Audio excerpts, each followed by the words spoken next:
So on happiness, a clown's metric. Everybody talks about happiness, and I think all of us would prefer to be happy more so than not. But whether you're happy or not doesn't give you any real information, generally speaking, about how to stay happy or how to be happy tomorrow, or what you've done that's been successful or what you need to continue to do to be happy in the future. Weightlessness is a different take on this, okay? We can measure weightlessness, at least within the scope of what I feel weightlessness training is about. And that's looking at a psychology of being free, unburdened, focused, what we would consider generally a powerful and an unburdened psychology, and a physicality that is marked by a lightness of movement, flexibility, agility, and where you don't feel stiff, heavy, lethargic, etc., etc. And this can actually be measured and quantified by your strength to weight ratio, meaning how strong are you relative to your weight? Because the stronger that you are, the easier it is for you to move. The less tension in your body, the more flexible you are, the easier it is for you to move. Okay, and we have, obviously, you guys have seen the assessment, we've got very strict metrics that signify this, and we're, with all of these things, getting a little bit closer and closer to lightness training and to genuine sensations of feeling weightless in life. Now, does this guarantee that you're going to feel weightless? No, there's no guarantee. Just the same way that if you prepare for a marathon, there is no guarantee you're ever going to finish that marathon. What it does is it gives you an edge. And so we're playing a game of probabilities, not of certainties. So I hear all the time people ask, how do you guarantee somebody will feel weightless? Yeah, that's not really the game that we're playing here. In the same way that if somebody learns to be a good poker player, there's no guarantee that they're going to beat somebody else.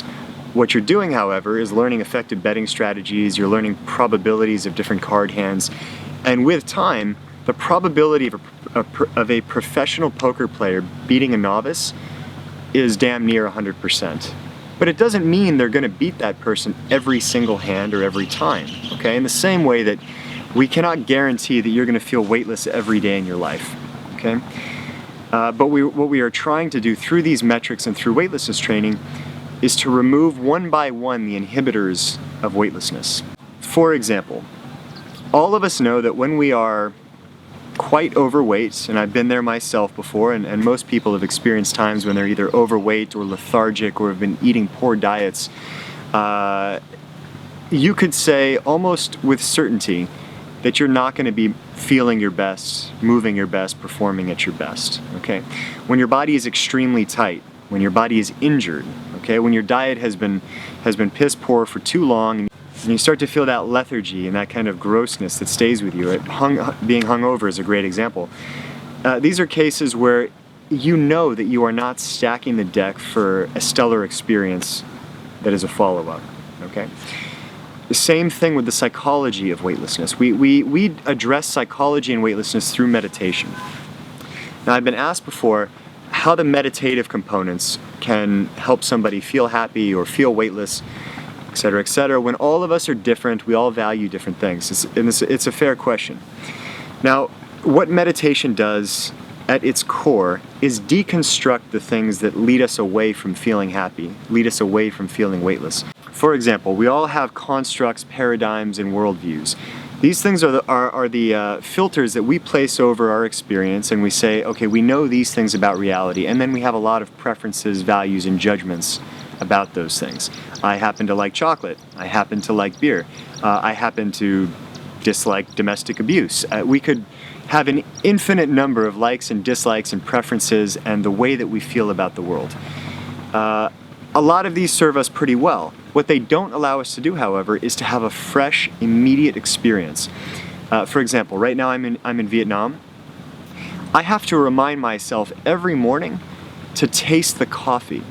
This is the best coffee in the world, but I have to remind myself to taste it. Why? Because I've had so many cups of coffee before, and I'm either judging this cup of coffee by coffee that I've had in the past and said, well, this is good or bad, or because I've done it before, I'm no longer present to that taste and that experience. My immediate experience is me tasting coffee. my mind is somewhere else, thinking something else, talking to my girlfriend, watching people walk by, any number of things, but it is not here with my immediate action in full presence. It's either judging or it's off somewhere else, okay? Now, that's a cup of coffee. Imagine how that works when your wife or your spouse or your husband is talking to you and your mind is doing the same thing. When you're at work and you're trying to solve a creative problem and your mind is doing the same thing. When you're an athlete or an artist or a musician and your mind is doing the same things. Okay, so we can see pretty clearly that the importance of being able to have a fresh, unique, and unfiltered experience is critical for tasting and experiencing real life. So while the meditative practices can't guarantee or tell you you're going to have an amazing life and feel fully weightless once you practice this all the time, what it will do is remove the things that inhibit you from feeling or experiencing weightlessness on a regular basis. You still have to want it and you still have to do the work, okay? But this will help you get a little bit closer.